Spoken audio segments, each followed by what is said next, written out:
जय Jagannath welcome to स्किलबार्ड education आसंतु आलोचना करिबा किछि परीक्षा उपयोगी करेंट अफेयर्स। प्रथम प्रश्न सेप्टेम्बर 2025 मध्य भागरे भारत द्वारा अधिसूचित एक नुआ नीतिर नाम कौन रखा जाइछि जहा एक बृहत अणव्यवहृत नवीकरणीय शक्ति उत्सर उपयोग करी स्वच्छ शक्ति आड़कू देशर परिवर्तन को प्रोत्साहित करिवो। यार सटीक उत्तर हेउछि national policy on geothermal energy 2025। द्वितीय प्रश्न भारत सेप्टेम्बर 2025 रे निजर हिट एक्शन प्लान को केउ अंतर्जातीय मंच रे प्रस्तुत करिथिला। यार सटीक उत्तर हेउछि यूएन जनरल असेंबली। तृतीय प्रश्न सेप्टेम्बर 21 2025 रे पालित सन डे मुख्यतः केउ विषय को प्रोत्साहन देवा पई पालन करा जाइतिला। यार सटीक उत्तर हेउछि क्लीन एनर्जी तथा सोलार पावर। चतुर्थ प्रश्न सेप्टेम्बर 19 2025 रे भारत रे केउ नुआ वृत्तिगत क्रीड़ा फ्रांचाइज आरंभ करा जाइतिला। यार सटीक उत्तर हेउछि भारतीय आर्चेरी प्रीमियर लीग। पंचम प्रश्न 27 सेप्टेम्बर रु 5 अक्टोबर 2025 पर्यंत नुआ दिल्ली रे केउ प्रमुख पारा स्पोर्ट्स इवेंट आयोजन करा जिवो।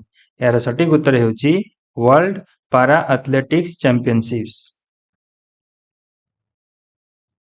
षष्ठ प्रश्न एशिया कप 2025 क्रिकेट टूर्नामेंट रे केउ फॉर्मेट व्यवहार करा जाउछि।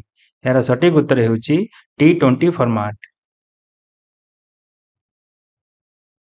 सप्तम प्रश्न भारत सरकारଙ୍କ द्वारा ऑनलाइन रियल मनी गेमिंग उपरे लगा जाइतिबा ब्यान हेतु केउ कंपनी भारतीय क्रिकेट दलर मुख्य प्रायोजक पदरु ओहरी जाइतिला। यार सटीक उत्तर हेउछि ड्रीम 11। अष्टम प्रश्न 2025 एशिया कप रे पाकिस्तान विपक्ष T20 अंतर्जातीय मैच रे भारत पई किए द्रुततम अर्धशतक हासिल करथिले। यार सटीक उत्तर हेउछि अभिषेक शर्मा। नवम प्रश्न 2025 एशिया कप रे मैच रेफरी आंडी पाइक्रम्ट को हटाइबा पई पाकिस्तान रो अनुरोध उपरे अंतर्जातीय क्रिकेट परिषद आईसीसी किपरि प्रतिक्रिया देइतिला। यार सटीक उत्तर हेउछि आईसीसी एही अनुरोध को प्रत्याख्यान करिथिला एवं पाइक्रम्ट को तांको कार्य जारी रखिबाकू अनुमति देइतिला। दशम प्रश्न सेप्टेम्बर 2025 रे इंडसइंड बैंक रो चीफ फाइनेंशियल ऑफिसर भाबरे किए नियुक्त होइछंती। यार सटीक उत्तर हेउछि बिराल दमनिया। 11तम प्रश्न सेप्टेम्बर 2025 रे भारत रे कार्यकारी होइतिबा नुआ जीएसटी ढांचा कोन। यार सटीक उत्तर हेउछि 0%, 5%, 18%, 40%। 12तम प्रश्न जून 2025 रे भारतर केउ केंद्र शासित अंचल सरकारी चाकरी रे स्थानीय लोकंग पई 85% संरक्षण लागू करिछि। यार सटीक उत्तर हेउछि लद्दाख।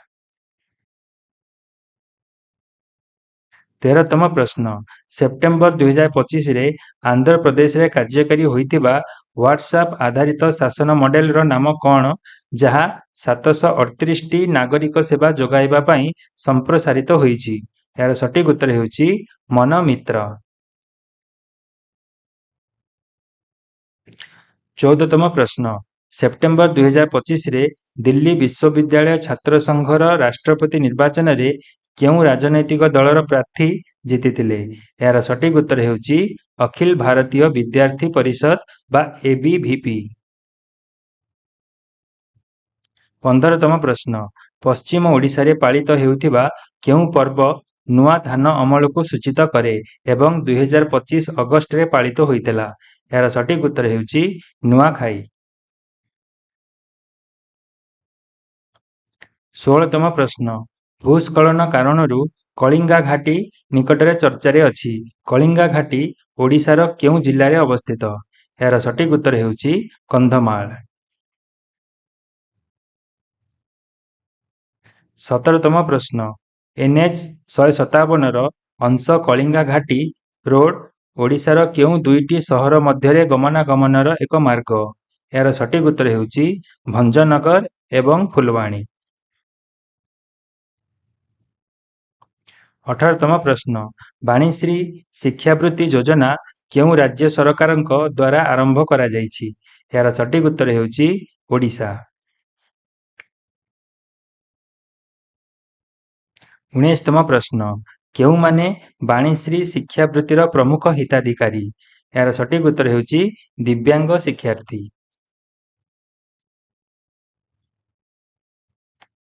20ତମ ପ୍ରଶ୍ନ, ବାଣୀଶ୍ରୀ ଶିକ୍ଷାବୃତ୍ତି କେଉଁ ସ୍ତରର ଶିକ୍ଷା ପାଇଁ ପ୍ରଯୁଜ୍ୟ?